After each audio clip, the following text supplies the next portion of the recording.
Well, hey, good morning. Just taking a second, getting us going here.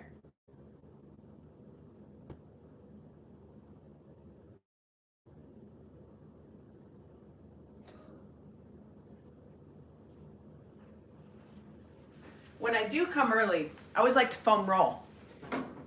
So let's go ahead and grab your foam roller.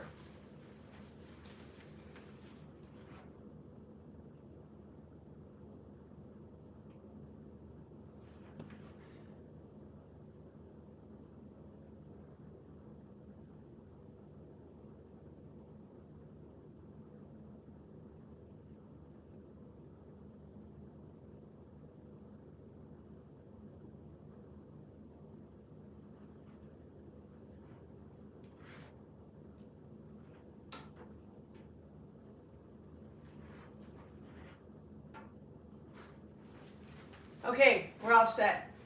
So I was just reading Runner's World, and I'm paging through it, and I notice, what did I notice? I was just paging through it, that if in fact you want to get your butt going, you should be reading Runner's World. It's the gear edition. So me and my friend Hannah Shell, amazing gravel racer, cycling specialist extraordinaire, did a little thing to help you guys know how to get those glutes going. But you're here, so you kind of know where it's at. So let's grab your foam roller. We're a little bit early, we're about 3 minutes early. You know, greatness comes from the ability to just repeat the things that you know to be true and that you know work. So when you come early to Mobility Monday, you know that we're going to we're going to foam roll the backside of the body, and we're not going to go looking for much trigger points or anything like that. What we're going to do is just work through a little bit of massage. I am just starting to ramp up my training for a big 2022. I've been in a little bit of a rest mode and recovery, but I've stayed fit. You don't ever really want to lose that baseline fitness, especially as you get a little bit older. So let's foam roll reactively, work through some of the tightness that might have come from the weekend through that thoracic spine, especially. So let's get that foam roller just below the shoulder blades, hands just behind the head, and just extend back behind, and then just come back up. Move about an inch, extend, and then come back up. One more time, extend. And in this last one, I'm part way up my shoulder blades. Definitely tightness through the chest. And we're just going to toggle very gently side to side. And it's just tight through the chest. So the number one causation of tightness can definitely be intensity and what we put into the body. But it really starts with the condition of the tissue and the conditioning of the body. So hydration and nutrition, those kinds of things. It's almost impossible, guys, if you don't have a good nutrition plan and you're not paying attention to replacing what's happening or going into a session well fueled, you're going to do more damage, or the limiter will come that you won't even be able to work hard enough to really get better. So having that nutrition and hydration in place, just speaking in broad terms, is really, really important before you start even thinking about exceeding your physical limitations in this state and getting better. So as we go into the off season, if the goal is to build more muscle, fully knowing that as we get into the preseason, which will come January and February, we can lose muscle. We can decrease the size of muscle in the preseason. But in the off season, especially if you're over 30, I don't want you to be afraid to build a little bit of muscle. And don't be afraid. This is not the time to be thinking about really losing weight, unless maybe you need to lose a little bit of weight. But most of us just naturally find this homeostasis where the body kind of falls into a really gentle balance. So if you're out of balance and you feel like losing a little bit of body fat and body mass might be a good idea, then you would definitely take this time to maybe focus on that, because in season or preseason, when you're starting to ramp up your training, it's difficult to achieve those two things at the same time. And it's kind of almost defeating when you're trying to lose weight or decrease size, because your inflammatory processes kind of come up and take over those numbers for you. So, all right, welcome to Monday Mobility, guys. We're gonna start with some half kneeling hip openers. We're gonna go back to the foam roller just a little bit today, but hands on hips, and we're just gonna go through the half kneeling hip opener series really quick, and we're gonna go 5 each side. I just did 6, change sides. Right knee down, left knee up, hands on hips, and just working through the hips. Only 5 reps. Good. Let's go back to right knee up. Even your ability to switch knees pretty quickly is pretty cool. Okay, hands at chest height. We're going to go across the lead knee, knee drive and rotate. 2, 3, 4, 5. Other side. Keep that nice big posture. 1, 2, 3, 4, 5. Let's go 2 hands overhead. Same thing with position of the lower body. Right here, nice big reach. Here we go. 1, 2, 3, 4, 5. And I want you to stay right till the end, because I just want to share a little bit with you about the racing these last couple weeks with some of my athletes. 2, 3, 4, and 5. Okay, so take that from midnight, so straight down the middle, to about 10:30. Hands on hips. We're gonna knee drive here, but I want your chest to stay nice and square to me.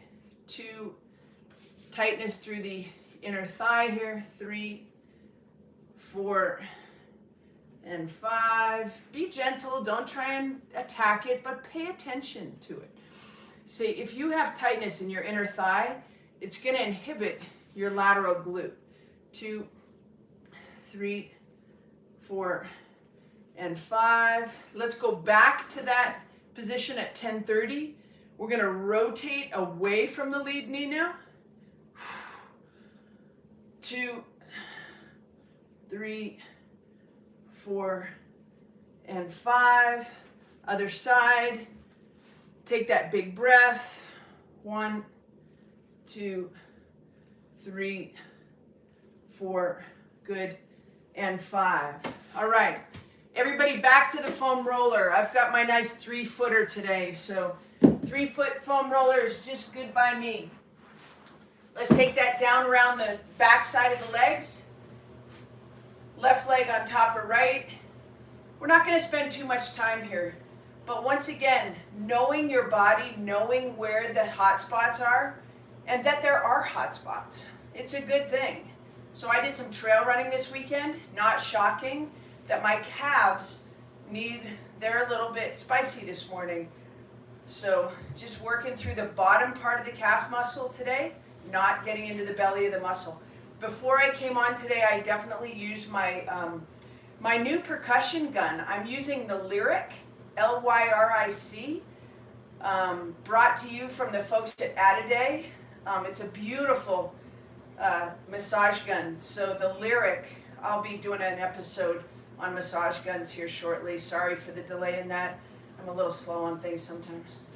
Okay, take that back up to the hips. Let's go high hamstring. So this one, I'm gonna lean forward just a little bit here.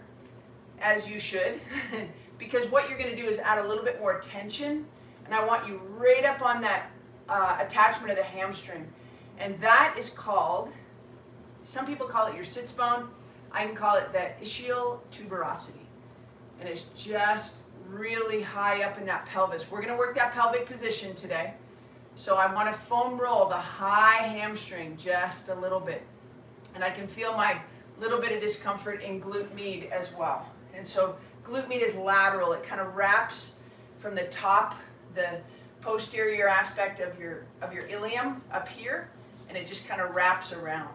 So just knowing your anatomy also really important. And then when you do, and I say when, not if, because if you're training, guys, you're going to have niggles. You're going to have hot spots. Catching them before they become problematic is truly, truly the sign of a pro. And even us amateurs, we want to act a little bit like pros when it comes to taking care of ourselves. Okay, a little bit through that upper back again. Let's go right to the shoulder, just below the shoulder blades. Hands behind the head. And just a nice big inhale. We're going to toggle from the moment we start this one this time. 3, 4, 5. Good. Come back out of that. Move about 1 inch away from the foam roller. Drop your hips to the ground. Get into that nice big extension. You should feel a little stretch in your chest.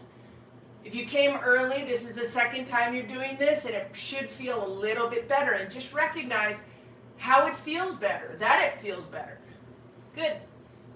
Nice little toggle. Awesome. Let's go through the lats really quick. Thumb is up. Foam rolling the lats is just imperative to enhancing your breath work. So if you want to breathe better, if you want to oxygenate your muscles in a much better way, you better be foam rolling and having this mobility through your thoracic spine. Good? I play a little golf as well. And some of my South African friends, Jared, has been playing a little golf, which is good because next summer when Emma and Jared are here in Boulder, we'll be playing some golf together. And I won't be, making excuses for him. Hopefully he's practicing. But mobility through that upper back is important for all sports. Okay, good. All right, let's go back to, get rid of that foam roller for a sec. Let's go back to the half kneeling position. This time, the palm up position externally rotates the shoulders. So palms up is kind of a jam that I use a lot.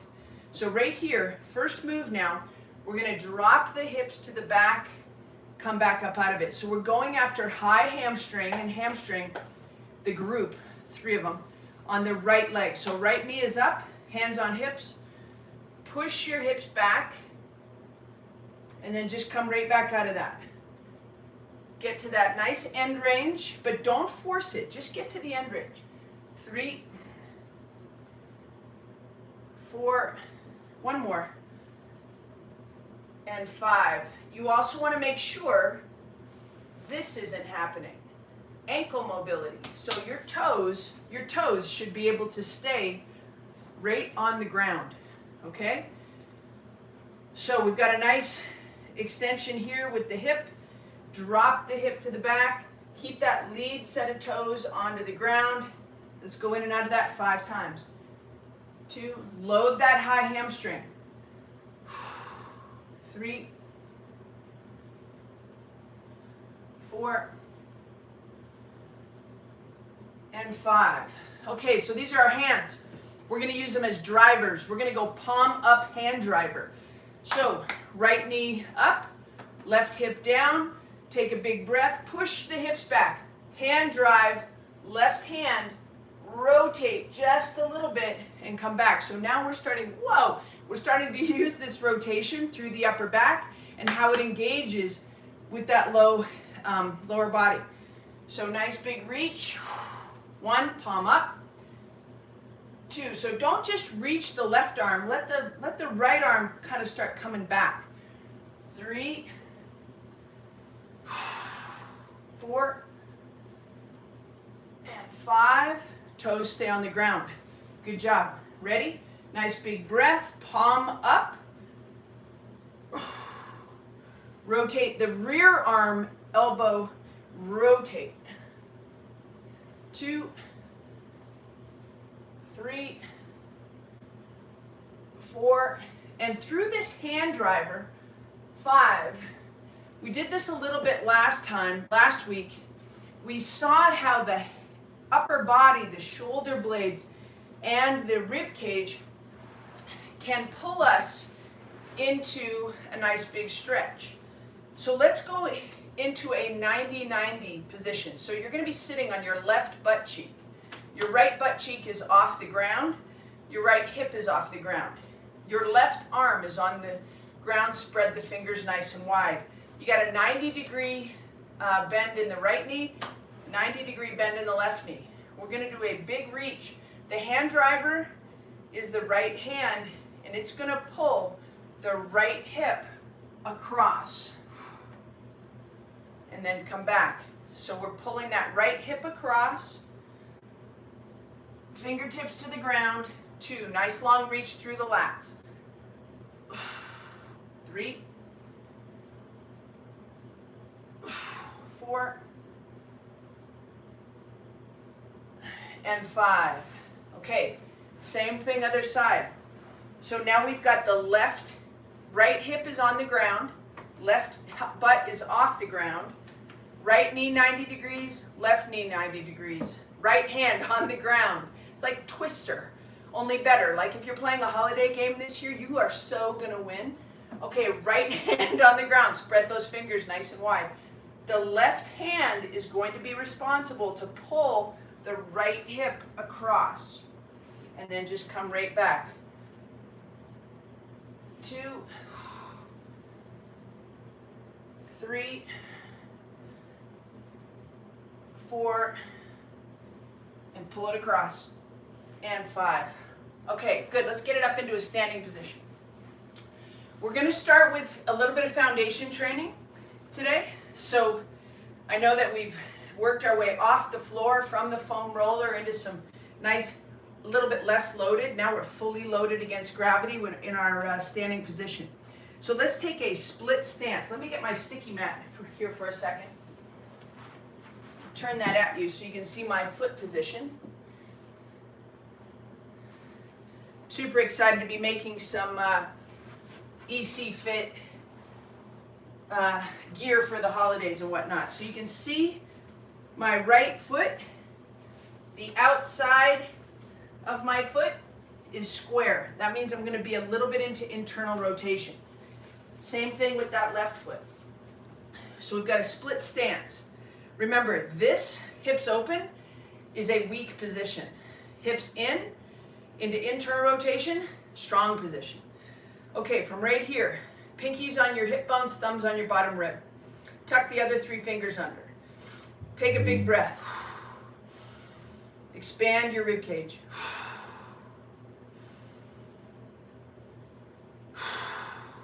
Now from there, I want you to feel this. So let's take our hands, put it around your rib cage. In through your nose, out through your mouth. Expand, ready? One more big breath. Now the measuring sticks are there to make sure that as you exhale, you do not drop your ribs closer to your hips. So that's kind of exaggerated, but even the slightest amount of drop is going to decrease glute activation. And I'll tell you about that in just a second. So why is this decreasing glute activation? Well, the bottom line is, while I'm talking, you guys, let's get 5 big breaths in through the nose. Expand the rib cage. Your psoas muscle attaches right here. He is a hip flexor, along with a few other guys down into your pelvic area here. When he shortens or becomes tight, he inhibits the signal from the brain and starts to show a compromise in the hip complex that would actually cause the brain to decrease glute activation. You will still get glute activation,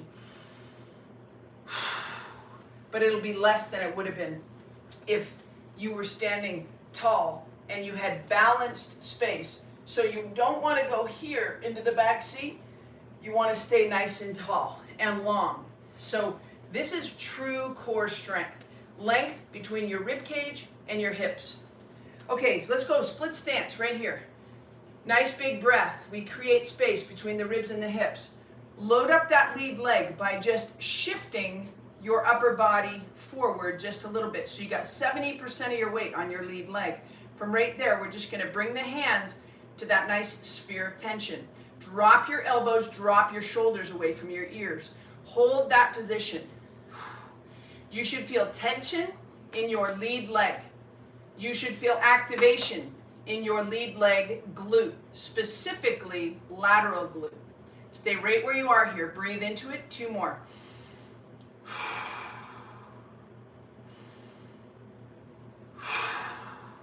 And come back out of that. And with that motion is where we actually start to shift from Mobility Monday into Stability Monday. You need all of it, right? And to have all of that work on an ongoing basis, you need strength. Okay, so a nice big breath. We're 50-50 weight distribution right here. I've got just as much weight on my back foot as I do on my front. Nice big breath. I like that space. I'm holding it. Now I'm just going to look over the cliff, light up that lead leg. I'm softening my lead leg just a little bit, not bending it, just softening. From right there, scoop from the bottom. Hands come into that sphere of tension. My left leg is loaded. My heel is on the ground. Your heel is on the ground. Pressing into the big toe on that lead leg. Getting some glute activation. Let's breathe into it.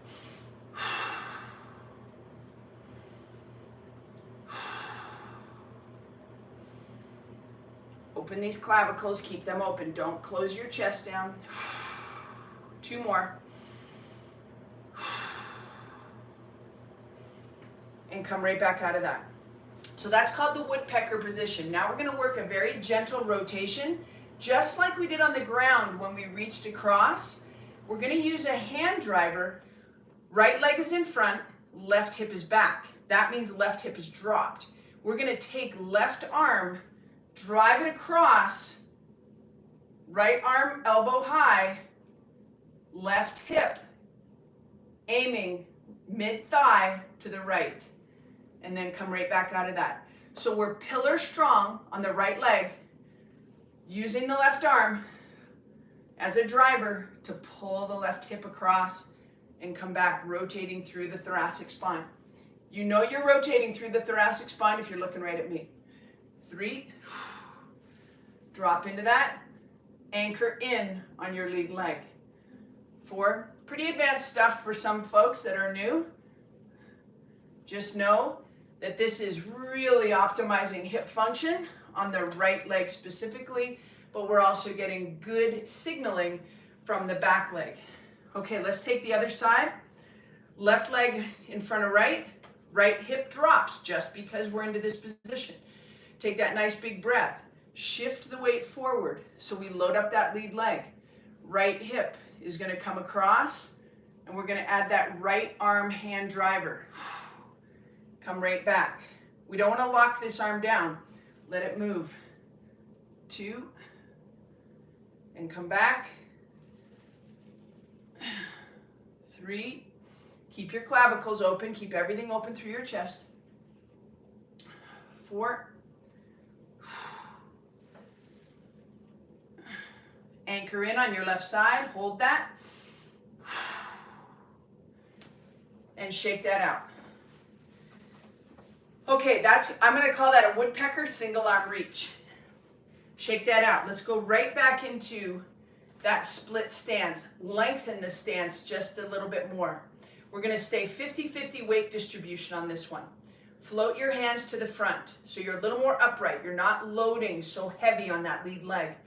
From right here, everybody, if you need to switch, switch. Right leg is in front of left. Left hip back. We're into that fingertips together. Take your left thumb, put it in your right palm. As soon as your upper body starts moving, your hip's gonna move. See my lower body toggle there? We're gonna open, pivot the back foot. Now as we return, the hip is coming back. So this is a hip motion being driven. This is from foundation training. It's called the archer. 3. Pulling through that upper back. 4. Feel that chest open a little bit. 5. Let it come back. Hands come down. Switch sides. Left leg in front of right. We're opening the hip with the archer. Take a nice big breath. Float the hands to the front. Left leg, pillar strong. Right hip's opening. The whole driver here is my right hip open. My right hip closes. My right hip opens. You might be able to see that I look like I'm getting taller because I'm using my breath to create space between the ribs and the hips. And good. All right. So we went through the little bit of the archer. We went through some kneeling reaches. You should be feeling pretty much a lot better than when we started. That's for sure. I know I do. Okay, next thing I want to work on is a body weight squat. So let's open up the hips a little bit by turning the toes out just a little bit. Feet are outside of shoulder width. Keep your chin nice and tall. Take 10 fingertips and touch the ground. This is a measuring stick of life. Like, you always want to be able to get into that position. I want you to reach your hands a little bit in front of your feet. Right here, reach forward, 3. Reach forward, 4. Reach forward, 5. We got 10 of these. 6. 7. Opening up those adductors. 8. 9. One more. And 10. Okay, let's grab the foam roller one more time. So get your foam roller. We're going to take that right leg up to the height of the hip. And we're just gently take it down by the knee. We're working about the 6-inch region from the knee, mid-thigh. Right there. Should be a little spicy. 2, 3. Probably would be easier to see this if I didn't have a black foam roller and black pants on. I have about 100 pairs of black pants. Literally 100. I've been doing this job a long time. I found that black pants just work. It's easy when you get up in the dark to dress. When you just, which black pants should I wear today? Okay, from right there, I just want you to lift that right foot and then come back. Lift that right foot. Got a little bit of pressure from the foam roller. 3, going into internal rotation with that hip. 4, 5, 6, 7. Let's do 8 of these. 8. That's a nice measuring stick. Checking internal rotation will let you know, are my external rotators tight? If you can't get that, we might need to go back and foam roll a little bit through the glute, activate the glute a little bit more. We're working just the 6-inch region down by the knee.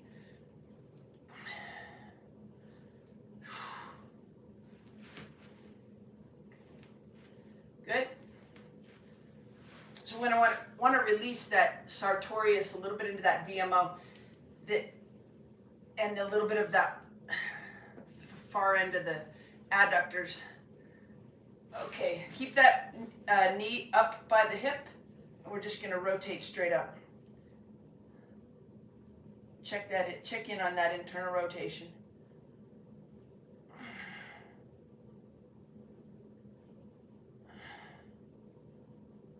One more, and 8. All right. Okay, guys, that's it for today. So we did a little bit more foundation training. I find that foundation training just really illuminates, and I love that word, illuminates. It just really illuminates your nervous system and your ability to find some calmness in a position that is very beneficial to performance and just everyday life and health. So remember, we're always going to look for health first. There's been so much discussion about high performance. You should and need not compromise your health in order to get big output in performance. And I just want to give a shout out today. Not only is he one of my Justin Metzler. Justin and I have been working together for many years, but he's become one of my best friends, and he's just such a good egg. Justin swam right up at the front with Gustav, got out on the bike, felt like he couldn't hold quite the pace that Lionel and Gustav were holding and set on the bike, rode his own race for about 100 miles and was in beautiful position to come off the bike and give them a go for sure this weekend. Unfortunately, right around a mile 100, Justin had his front tire or his back tire sidewall blow out. He waited 40 minutes for technical support to change out his wheel, his tire, and got into transition and could have very easily called it a day. But rather than call it a day, Justin got out on the run course and ran a 2:42 marathon. A performance that we could easily anticipate would have put him on the podium with Gustav Iden and Lionel Sanders, two of the best in the world. And I just want to give a shout out to Justin, because that took courage, that took class, that took dedication and commitment to a sport that he loves. And I just want to give a shout out to Justin today, because what he did with his 2:42 marathon in Ironman Florida this weekend was just amazing and awe-inspiring. And it's really inspired me to just keep working hard. I'm going to be there for him and his wife, Jeannie. They're amazing people in my life. But if you don't follow Justin, if you don't follow his YouTube channel, and if you don't just think he's an amazing guy, I challenge you to dislike that dude. So anyway, thanks for coming to Mobility Monday. Pick up your Runner's World so you can learn to build your better butt. If you want to join me for 30 days, I've got a special program going on my ECFIT Premium. We're going to start next week on the 15th. If you want to join that group, just give me a shout out on the email, check the show notes, and we'll see you then. Give me a follow, subscribe, definitely share with your friends. We'd love to grow our audience. Talk to you. Bye.